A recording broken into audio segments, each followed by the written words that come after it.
Berita ini menyebar cepat sekali, jadi omongan hangat di mana-mana. Orang-orang pada ngomongin Gibran Rakabuming. Akun Instagramnya jadi sorotan.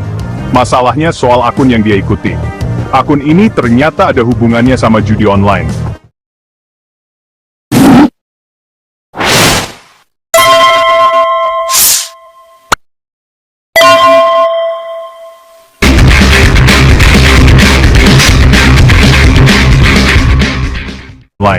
Banyak yang kaget pas tahu ini. Langsung banyak pertanyaan muncul. Hubungan sama judi online ini kan serius ya. Kalau tokoh publik yang kena, pasti jadi perhatian. Apalagi kalau jabatannya tinggi. Gibran kan wakil presiden. Makanya, beritanya jadi makin heboh. Ini sengaja dukung, atau nggak sengaja? Pertanyaan-pertanyaan ini butuh jawaban. Masyarakat berhak tahu faktanya. Kejadian ini nunjukin betapa kuatnya media sosial. Informasi, benar atau salah, nyebarnya kayak api. Satu screenshot aja bisa bikin debat besar. Yuk, kita mulai bahas lebih dalam. Gibran Rakabuming Raka itu wakil presiden Indonesia. Dia tokoh publik yang terkenal. Seperti banyak pejabat lain, dia pakai media sosial. Instagram salah satu medsos yang dia pakai. Akun resminya @GibranRakabuming. Akun ini dipakai buat komunikasi resmi. Isinya tentang kegiatan dia dan info dari pemerintah. Kayak jendela buat lihat tugas-tugas publiknya. Jutaan orang follow akun kayak gini. Mereka berharap akunnya dikelola dengan profesional dan hati-hati. Tokoh publik pakai medsos buat nyambung sama masyarakat. Biar bisa langsung nyapa warga, mereka bisa bagi pesan dan info terbaru. Tapi ngurusin akun begini tuh ribet.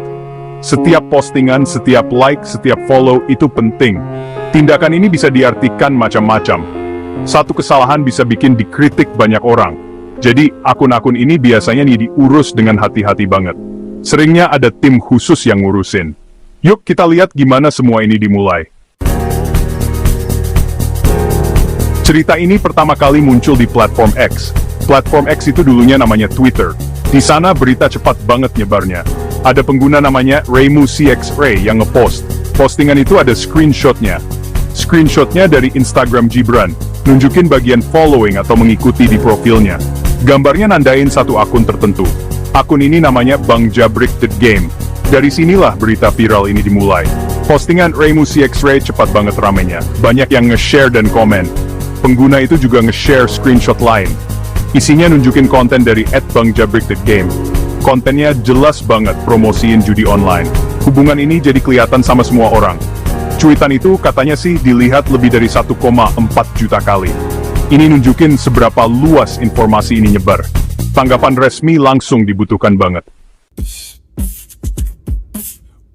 Pemerintah cepat tanggap soal masalah ini. Ada klarifikasi resmi yang keluar. Dikeluarkan sama Biro Pers, Media, dan Informasi. Biro ini bagian dari Setwapres. Setwapres itu Sekretariat Wakil Presiden. Pernyataannya dikeluarkan hari Rabu, tanggalnya 4 Juni 2025. Ini pas banget setelah beritanya viral. Waktunya pas banget buat ngendaliin alur ceritanya. Dan buat ngasih info yang bener dengan cepat. Tujuan utama klarifikasinya jelas. Tujuannya buat ngejelasin apa yang terjadi, buat nenangin masyarakat juga. Setwapres mau meluruskan masalahnya. Mereka ngertiin kekhawatiran masyarakat. Mereka paham kenapa orang-orang pada nanya. Pernyataan itu ngasih detail soal akun yang di-follow. Fokusnya ke sejarah akun itu. Ini bagian penting dari penjelasan mereka. Yuk, kita lihat apa yang mereka temukan. Bagian 5 mengungkap akun yang diikuti, sejarah perubahannya. Fokus klarifikasi Setwapres itu ke satu akun, yaitu akun @bangjabrik.game. Akun ini jadi sorotan karena keterlibatannya dalam beberapa isu yang sedang hangat dibicarakan. Ini akun yang ada di screenshot viral itu. Setwapres ngasih tahu sejarahnya. Mereka menjelaskan bagaimana akun ini berkembang dari waktu ke waktu. Mereka bilang akun ini udah cukup lama. Akun ini telah melalui berbagai perubahan signifikan. Dibuat pertama kali November 2022. Ini menunjukkan bahwa akun ini bukanlah sesuatu yang baru muncul. Itu udah lebih dari 2 tahun yang lalu. Selama periode ini, akun ini telah mengalami banyak perubahan. Detail ini penting buat ngertiin situasinya. Dengan memahami sejarah akun ini, kita bisa lebih mengerti konteks dari perubahan yang terjadi. Bukan akun baru yang baru dibikin. Akun ini sudah ada cukup lama, dan memiliki sejarah yang panjang. Udah ada di Instagram lumayan lama. Ini menunjukkan bahwa akun ini telah membangun basis pengikut yang cukup besar. Akun @bangjabrik.game ini pernah ganti nama pengguna. Nggak cuma sekali gantinya. Perubahan nama ini mencerminkan perubahan identitas akun. Kata Setwa Press, akun ini ganti nama 7 kali. Ini adalah jumlah yang cukup signifikan untuk sebuah akun media sosial. 7 kali ganti sejak November 2022. Setiap pergantian nama ini membawa perubahan dalam cara akun ini berinteraksi dengan pengikutnya. Ini jumlah pergantian yang banyak banget. Pergantian ini menunjukkan dinamika dan ketidakstabilan identitas akun. Ini nunjukin kalau akunnya nggak stabil. Identitasnya gampang berubah-ubah. Hal ini bisa mempengaruhi persepsi pengikut terhadap akun tersebut. Setwa Press pakai sejarah ini buat ngejelasin sesuatu. Mereka ingin menunjukkan bagaimana perubahan ini mempengaruhi cara akun ini dilihat oleh publik. Mereka nunjukin kalau sifat akunnya berubah. Perubahan ini mencerminkan evolusi dari akun tersebut. Sejarah perubahan ini penting banget buat dipahami. Dengan memahami sejarah ini, kita bisa lebih mengerti bagaimana akun ini berkembang dan berubah dari waktu ke waktu. Bagian 6. Waktu follow sebelum akunnya berubah. Setwa Press ngasih urutan waktu yang penting. Mereka ngejelasin kapan akun Gibran follow @bangjabrik. Menurut pernyataan mereka, ini kejadiannya udah lama. Kejadiannya sebelum akun itu berubah, sebelum mulai posting konten judi, dan sebelum pakai nama yang sekarang jadi masalah itu. Waktu di follow akunnya beda. Kemungkinan itu akun biasa aja. Mungkin posting soal game, hobi, atau hal-hal lokal. Sesuatu yang nggak bikin curiga. Penjelasan ini mengubah cara pandang kita banget. Ini nunjukin kalau Gibran nggak sengaja follow akun judi. Akunnya, atau timnya, follow pas akun itu kelihatan aman-aman aja. Masalahnya baru muncul belakangan karena akunnya berubah. Akun yang di-follow itu ganti identitas, ganti nama dan ganti isi. Ini terjadi setelah akun Gibran udah follow.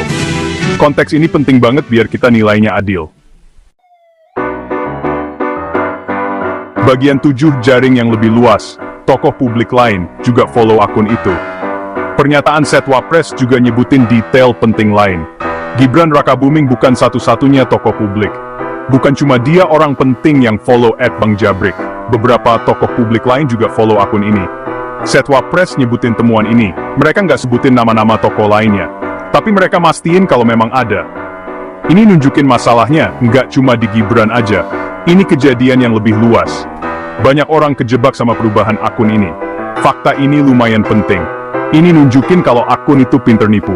Berhasil narik follower, termasuk orang-orang terkenal. Bagian 8, reaksi publik dan sorotan ke pengelolaan media sosial.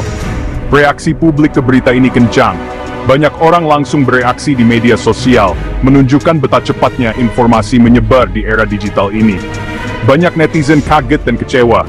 Mereka tidak menyangka hal seperti ini bisa terjadi, terutama dari seorang figur publik. Ada yang langsung nyalahin Gibran. Mereka merasa dia harus lebih bertanggung jawab atas konten yang muncul di akun media sosialnya. Yang lain mempertanyakan kemampuan tim media sosialnya. Mereka bertanya-tanya apakah tim tersebut cukup kompeten dalam mengelola akun dengan baik. Kalau dia punya tim yang ngurusin akunnya, harusnya mereka lebih hati-hati. Kesalahan kecil bisa berdampak besar di mata publik. Ini pendapat yang banyak diomongin di online. Diskusi dan debat terus berlanjut di berbagai platform media sosial. Screenshot dan ceritanya bikin debat makin panas. Banyak yang membagikan pendapat mereka, baik yang pro maupun kontra. Orang-orang berharap standar tinggi dari media sosial pemimpin mereka. Mereka ingin melihat transparansi dan tanggung jawab yang lebih besar. Sedikit aja kesalahan yang kelihatan, bisa bikin publik heboh.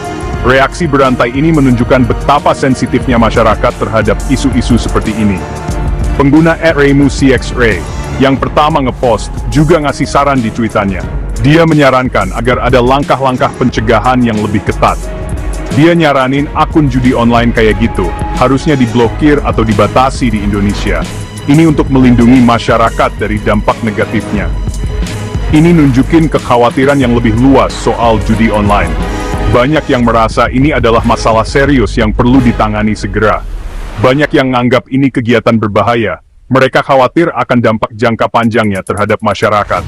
Mereka mau ada tindakan lebih tegas buat promosi judi. Mereka mendesak pemerintah untuk mengambil langkah konkret. Kejadian sama akun Gibran ini bikin masalah besar ini jadi sorotan lagi. Ini menunjukkan betapa pentingnya pengelolaan media sosial yang baik dan bertanggung jawab. Bagian 9, pelajaran penting memahami rumitnya identitas media sosial.